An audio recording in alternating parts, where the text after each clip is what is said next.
श्री नमस्तुभ्याम नमो नमः। अद्भुत भोले तेरी माया, अमरनाथ में डेरा जमाया, नीलकंठ में तेरा साया, तू ही मेरे दिल में समाया। श्रवण कीजिए श्रावण मास महात्म्य 10वां अध्याय। श्रावण मास में शनिवार को किए जाने वाले कृत्यों का वर्णन। ईश्वर बोले, हे संत कुमार, अब मैं आपसे शनिवार व्रत की विधि का वर्णन करूंगा, जिसका अनुष्ठान करने से मंदत्व नहीं होता है। श्रावण मास में शनिवार के दिन नरसिंह, शनि तथा अंजनी पुत्र हनुमान, इन तीनों देवताओं का पूजन करना चाहिए। दीवार पर अथवा स्तंभ पर नरसिंह की सुंदर प्रतिमा बनाकर हल्दीयुक्त चंदन से और नीले, लाल तथा पीले सुंदर पुष्पों से लक्ष्मी सहित जगतपति नरसिंह का भली भांति पूजन करके उन्हें खिचड़ी का नैवेद्य तथा कुंज नामक शाक का भोग अर्पण करना चाहिए। उसी को स्वयं भी खाना चाहिए और ब्राह्मणों को भी खिलाना चाहिए। तिल का तेल तथा घृत स्नान भगवान नरसिंह को प्रिय है। शनिवार के दिन तिल सभी कार्यों के लिए प्रशस्त है। शनिवार के दिन तिल के तेल से ब्राह्मणों तथा सुवासिनी स्त्रियों को उपटन लगाना चाहिए तथा कुटुंब सहित स्वयं भी संपूर्ण शरीर में तेल लगाकर स्नान करना चाहिए तथा उड़द का भोजन ग्रहण करना चाहिए। इससे भगवान नरसिंह प्रसन्न होते हैं। उसी को स्वयं भी खाना चाहिए और ब्राह्मणों को भी इस प्रकार श्रावण मास में चारों शनिवारों में इस व्रत को करना चाहिए। जो ऐसा करता है उसके घर में स्थिर लक्ष्मी का वास रहता है और धन धान्य की समृद्धि होती है। पुत्रहीन व्यक्ति पुत्र वाला हो जाता है और इस लोक में सुख भोगकर अंत में वैकुंठ प्राप्त करता है। नरसिंह की कृपा से मनुष्य की चारों दिशाओं में व्याप्त रहने वाली उत्तम कीर्ति होती है। हे सौम्य,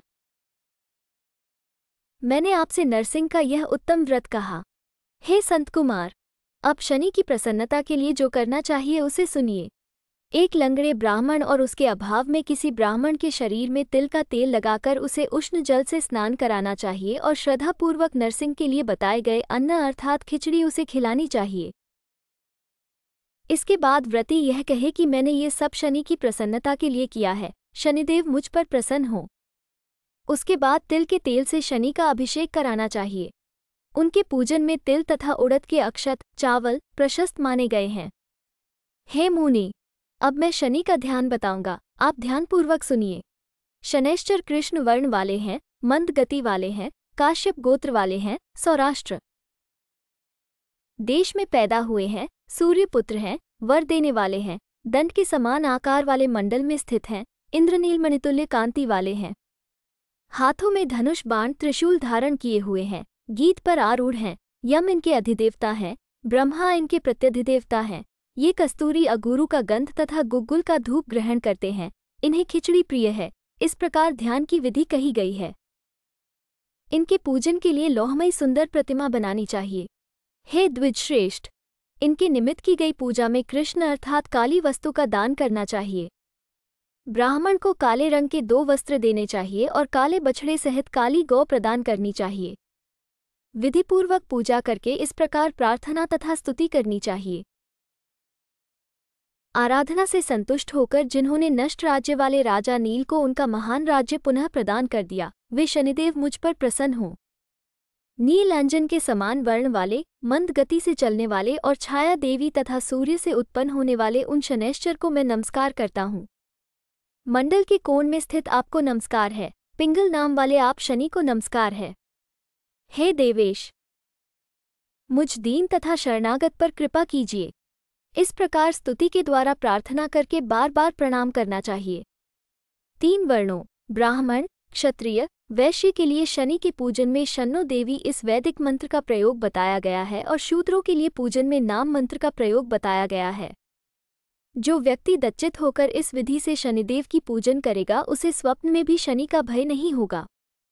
हे विप्र, जो मनुष्य श्रावण मास में प्रत्येक शनिवार के दिन भक्तिपूर्वक इस विधि से इस व्रत को करेंगे, उन्हें शनैश्चर के द्वारा लेश मात्र भी कष्ट नहीं होगा।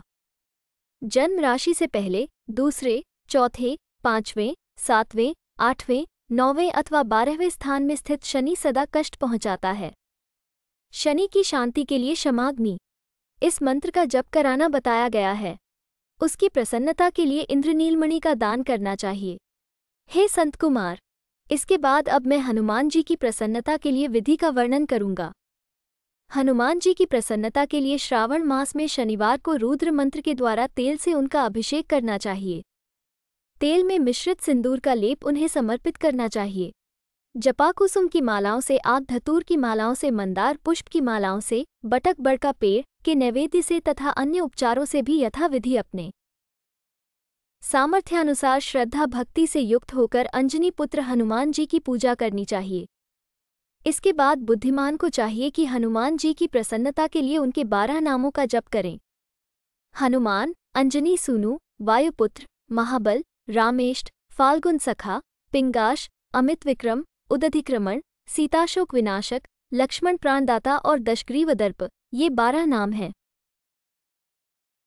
जो मनुष्य प्रातःकाल उठकर इन 12 नामों को पढ़ता है उसका अमंगल नहीं होता और उसे सभी संपदा सुलभ प्राप्त हो जाती हैं। इस प्रकार श्रावण मास में शनिवार के दिन वायुपुत्र हनुमान जी की आराधना करके मनुष्य वज्रतुल्य शरीर वाला, निरोग तथा बलवान हो जाता है।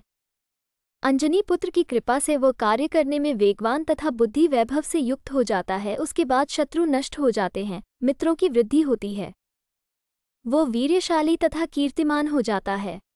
यदि साधक हनुमान जी के मंदिर में हनुमत कवच का पाठ करे तो वह अणिमा आदि 8 सिद्धियों का स्वामित्व प्राप्त कर लेता है और यक्ष, राक्षस तथा वेताल उसे देखते ही कंपित तथा भयभीत होकर वेगपूर्वक 10 दिशाओं में भाग जाते हैं। हे सत्तम, शनिवार के दिन पीपल के वृक्ष का आलिंगन तथा पूजन करना चाहिए। शनिवार को छोड़कर अन्य किसी दिन पीपल के वृक्ष का स्पर्श नहीं करना चाहिए। शनिवार के दिन उसका आलिंगन सभी संपदाओं को प्राप्त कराने वाला होता है। प्रत्येक मास में 7 वारों में पीपल का पूजन फलदायक है, किंतु श्रावण में ये पूजन अधिक फलप्रद है। इस प्रकार श्रीस्कंद पुराण के अंतर्गत ईश्वर सनय कुमार संवाद में श्रावण मास महात्म्य में शनैश्चर नरसिंह हनुमत पूजनादि शनैश्चर कृत्य कथन नामक 10वां अध्याय पूर्ण हुआ। वीडियो अगर अच्छी लगी हो तो लाइक, शेयर एवं सब्सक्राइब, कमेंट जरूर करें। धन्यवाद।